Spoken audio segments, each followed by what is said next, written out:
Ang Niagara Falls ay may pinakamataas na rate ng daloy ng tubig sa buong mundo, na may 700,000 galon ng tubig na dumadaloy bawat segundo. Ang rehiyon sa paligid ng Niagara Falls ay may malalim na kahalagahan sa kultura at espiritualidad ng mga katutubong Haudenosaunee o Iroquois.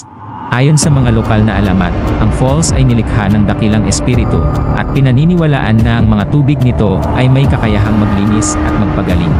Ang kwento ni Lela Wala, ang dalaga ng mist, ay nagsasalaysay ng isang batang babae na nag-alay ng kanyang buhay sa falls, upang pakalmahin ang Thunder God at iligtas ang kanyang bayan. Mula noong ika-19 na siglo, maraming daredevils ang sumubok na hamunin ang malakas na falls. Ang unang tao na nakaligtas sa pagtalon mula sa falls gamit ang isang barel ay si Annie Edson Taylor noong 1901. Siya ay isang 63 taong gulang na guro na nagpasya na gawin ang stunt upang makamit ang pinansyal na seguridad. Marami pang iba ang sumubok, ngunit may magkakaibang antas ng tagumpay at panganib. May ilan na naniniwala na sa ilalim ng malakas na agos ng Niagara Falls ay may lihim na sistema ng mga kuweba na hindi pa natutuklasan.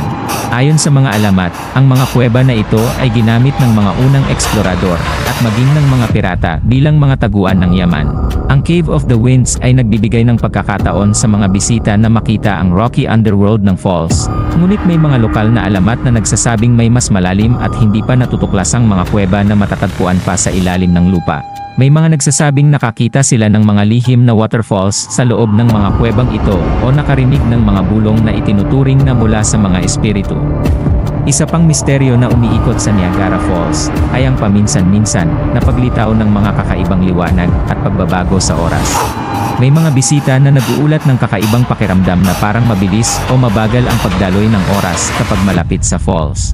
Isang fenomeno na tinatawag na Niagara Mirage, kung saan ang pagsalubong ng araw sa paglubog nito ay nagiging sanhi ng kakaibang pattern ng liwanag, na nagiging sanhi ng mga mistikal at halos sobrenatural na imahe ng falls.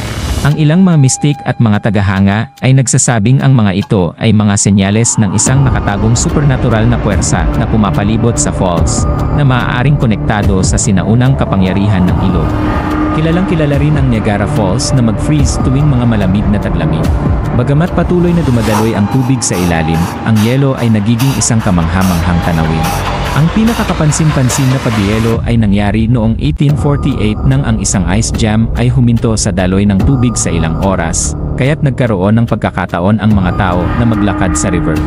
Sa likod ng kagandahan nito, matatagpuan ang isang malaking industriya ng hydroelectric power. Noong 1961, itinayo ang Robert Moses Niagara Power Plant upang gamitin ang enerhiya mula sa falls. Ang planta ay maaaring mag-generate ng mahigit 2 milyong kilowatts ng kuryente na nagpapagana sa malaking bahagi ng New York at Ontario. Sa gabi, ang daloy ng tubig sa falls ay binabawasan upang mapalaki ang produksyon ng kuryente.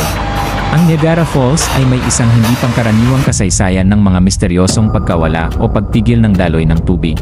Isang kilalang insidente noong 1848, nang ang isang ice jam ay huminto sa agos ng Niagara River sa loob ng ilang oras, ganap na pinigilan ang falls. Ang mga tao ay naglakad sa exposed na riverbed, at may ilang nag-ulat na nakakita ng mga kakaibang bagay at maging ng mga kalansay na nakabaon sa putik. May ilang mga conspiracy theorists na nagmumungkahi na ang biglaang paghinto ng tubig ay isang pinlano na pangyayari, alinman bilang isang senyales ng divine intervention o eksperimento ng gobyerno, ngunit wala namang ebidensya upang patunayan ito. Ang Niagara Falls ay naging isang lugar ng misteryo, na may ilang mga pagkawala ng tao sa paglipas ng mga taon. Sa ilang mga kaso, iniulat na ang mga tao ay naglaho ng walang bakas, kahit nakitang-kita sila ng mga saksi. May ilang nagsasabi na ang makapal na mist sa paligid ng falls ay maaaring magdulot ng kalituhan sa paningin, na nagiging sanhi ng pagkahulog ng tao sa agos ng hindi namamalayan. May iba naman na nagsasabing ang mga espiritu ng mga taong nawala sa falls ay nagdadala sa kanila sa kailaliman ng ilog.